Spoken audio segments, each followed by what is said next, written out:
Shalom. First and foremost, I want to give all praises, honor, and glory to Yahweh, Bahasham, Yahweh Shai, Bahasham, Rakah, Kodash. Double honors to the elders and the apostles of Great Millstone, and peace and blessings to the elect. And in this lesson, I wanted to do an exhortation, all right, dealing with we have to finish the cup. And this is, this comes amidst some meditation on these recent articles that have been coming out, along with, prophecy being fulfilled and so on and so forth. But just looking at the other side of things, looking more inward towards us as individuals, laboring in the work of Yahweh, Bahashem, Yahweh Shai, just to exhort, one another to continue doing what it is that we have been doing. Because though you may have others that may look at us and have, all manner of things to say that may not be good, all right, and they may scoff or try to demonize us, clearly we've been doing something right if the Most High still has us here, in this spirit, still pushing on strong. And we believe that we are the true servants of Yahweh Bahashem Yahweh Shai. But as these prophecies get fulfilled, it is also very important that we also keep in mind, as the Apostle Paul said. All right, let's see. Let me just bring that up first. All right, as these things occur, this is 2 Corinthians chapter 13, verse 5. It says, "Examine yourselves whether ye be in the faith. Prove your own selves. Know ye not your own selves, how that Yahweh Shai HaMashiach is in you, except ye be reprobates." Because as prophecy is being fulfilled, remember, we're still drinking this cup. And when Yahweh Shai returns, we won't have to drink of this cup anymore. But we are at the point where, we're finishing the dregs, okay, of the cup, the little remains at the end. And, there's certain drinks that when you first get it, it's sort of the strongest taste of it is really when there's just a little bit of it left, because sometimes it settles to the bottom. So as you get to finishing the cup, you start to really taste the concoction or the drink or whatever more. And that's why, of course, we're happy that we're finishing the cup. We only have a little bit left to go. But you have to remember that you still have to finish that cup. Okay, you still have to finish that cup. Prophecy is being fulfilled and it's going to continue to be fulfilled. But we know that, all right, once this MOTB comes out and they make it mandatory, and World War III pops off, Yahweh Shai is still coming with the angels, with the chariots to deliver his elect. That is going to happen. That's a given. But you have to keep your body under subjection and examine yourself so that you may, Lord willing, be counted worthy in that day to be one of those that gets delivered. Because the deliverance is going to come. And yes, we're focused on that because it's prophecy. And we all about prophecy. So we know the deliverance is going to come. We're focused on it. We see it coming to pass. But we also have to look at ourselves and make sure that as prophecy is in line, we are also in line. All right?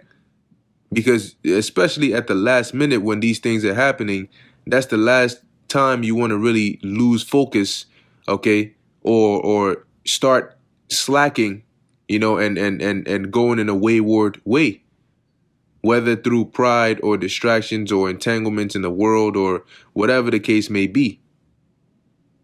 Okay, the fact that prophecy is popping off means that we have to be, in a more ready mind state, redeeming the times because the days are evil. Because ultimately, if you don't finish that cup, you ain't gonna get what comes next. You're not gonna get that reward. At least you're not gonna be a part of the first round. All right. So I want to start with the book of 2 Ezra chapter 7. Like I said, it's a brief exhortation, and Lord willing, it is edifying and exhorting to continue doing what you're doing. All right, to continue working because it's gonna pay off. It's gonna pay off big time, and we usually look at the grand scheme, the big reward, but the works that we're doing is going to pay off starting right now, starting heavily in Jacob's trouble. Because the Lord, if you're of his elect, if you've been serving him in a way that pleases him, then come the time when all hell breaks loose, you're going to be taken care of then, going into being delivered, going into getting your body changed, going into immortality. So the reward is going to start really when you need the Lord the most. Because when we seek the Lord, we're going to find him. And that's because when he was to be found, we sought him. When he was here, we sought him. We didn't wait till our calamities came upon us before we tried to seek him. Because if you wait till then and then you seek the Lord, well, what works or what merit do you have to show the Lord? Why should he? Okay, you finally called on him, and then he says, what do you want? And then you tell him what you want, but then the question comes up, well, why should he do it? What have you done for him? And then the problem is you may be willing, but you might not have time to do anything for him because he's coming to collect. All right, he's coming to collect. You don't have time to trade. You don't have time to go and turn money into more money to give to him. He's already collecting. So this is 2nd Ezra chapter 7, starting at verse 6. It says, "There is also another thing.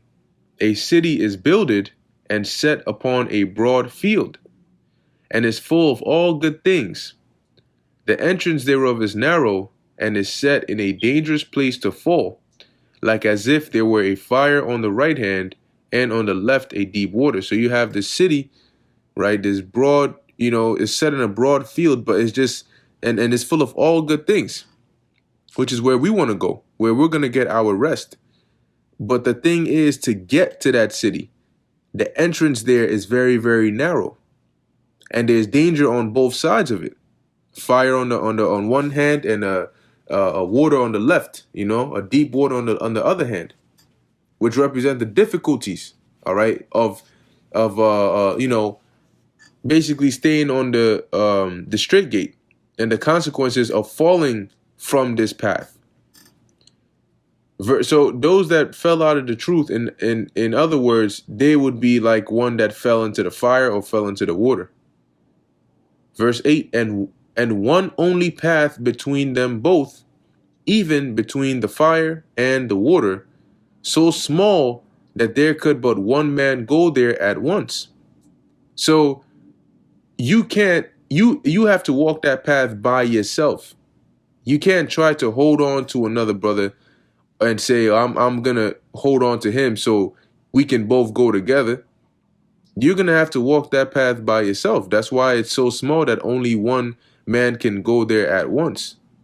The cup that you're drinking, if the next brother finishes his cup, he can't drink yours. You have to drink yours. You have to finish your cup if you want that reward.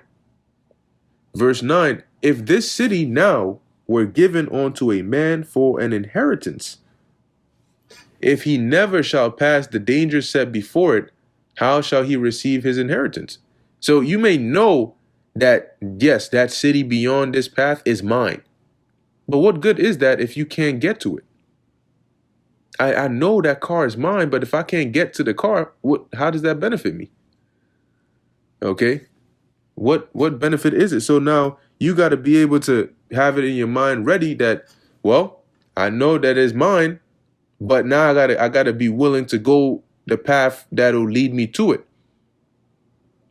It says, if he never shall pass the danger set before it, how shall he receive his inheritance? And that's ultimately what ties back in here.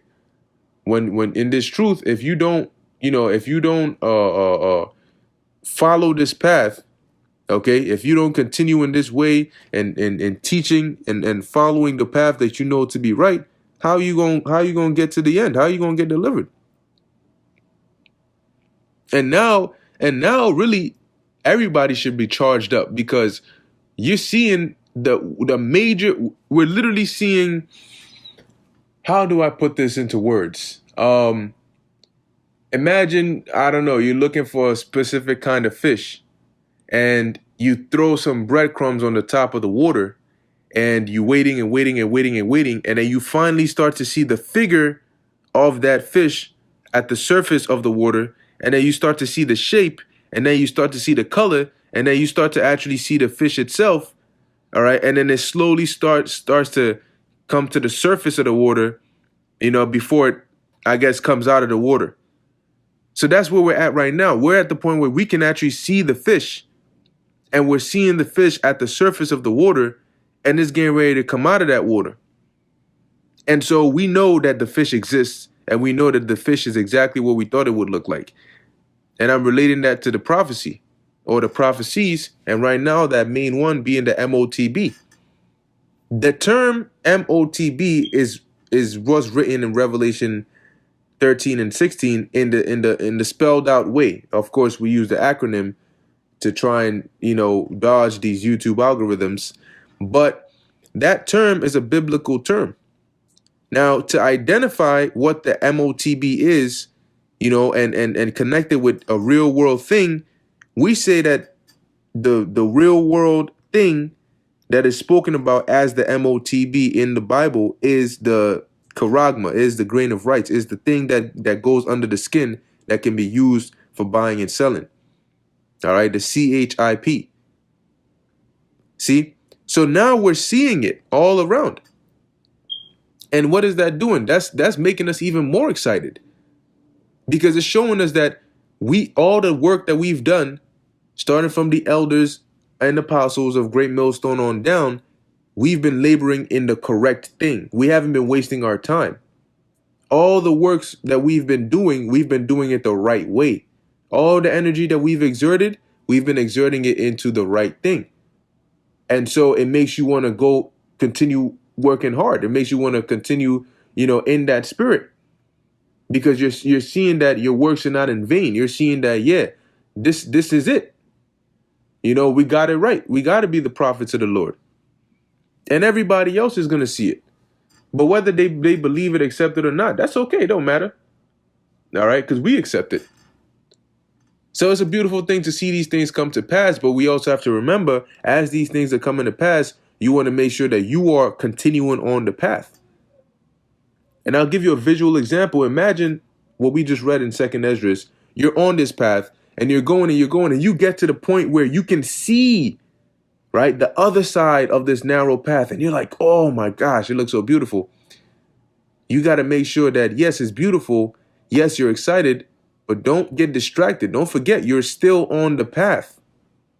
And if you get distracted, you might just fall, even though you're close to the end of the path.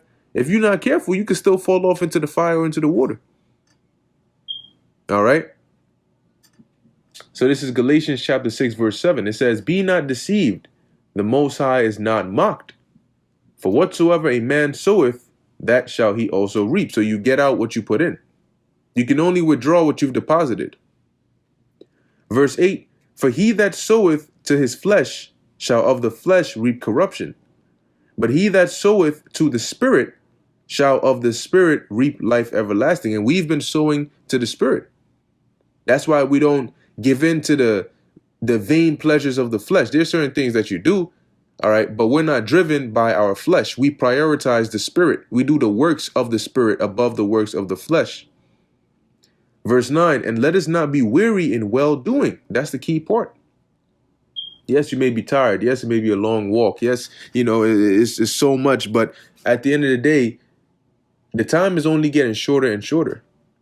So let us not be weary in well-doing. Don't get tired of doing the works. Don't get tired of doing videos. Don't get worn out of going out there to the highways and byways. All right. And that's why the Lord has these prophecies. They happen, and they're supposed to boost up your spirit to see that not only that the words in the scriptures are coming to pass, but that the way we broke it down is correct and it's coming to pass. And that shows that the Lord is dealing with us. Okay, because he is dealing with our elders to give them, starting with Apostle Tahar on down, the correct understanding of it. But he's also dealing with us for us to believe it and to teach it. You see, because not everybody teaches that. So that means that the Lord needs to open your eyes and open up your mind for you to be able to believe it and to teach it. And even for those that may not be teachers, if you believe it, then the Lord, you know what I'm saying? If you're of the elect and you believe in the doctrine, then the Lord is dealing with you for you to be able to understand that. But then always remember the balance. Just because the Lord is dealing with you now doesn't mean that he will be dealing with you later. So that's the fear. Okay, that's the fear. That's why we keep ourselves in check. That's why we say the hopeful elect, because we fear the Lord. And until we're certain, until our asses are on them chariots, you still got to have that hope and that fear. Galatians 6:9, let us not be weary in well-doing, for in due season we shall reap if we faint not. Because you've sown, but at some point you need to come and reap what you've sown. If you don't reap, then you're not going to get back anything. You put in the work, but if you don't come and get the reward, how are you going to get the reward? How are you going to receive it? You got to go get it. Okay? You got to go get it. And we can see our reward, but now we have to go and get the reward. We have to finish our work. Okay? We have to clock out.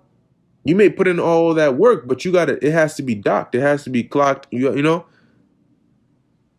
And that doesn't stop until Yahushua comes back. The grinding doesn't stop until the Lord stops us. 2 Timothy chapter 4, verse 7, it says, and this is the Apostle Paul speaking, I have fought a good fight. I have finished my course. I have kept the faith. Because we're seeing, remember, we're seeing the MOTB. We're seeing these prophecies, but there's a bit more to the MOTB than just seeing it come to pass. Remember, we still have to go through the hour of temptation. We still have to go through the time of decision where we're all tested.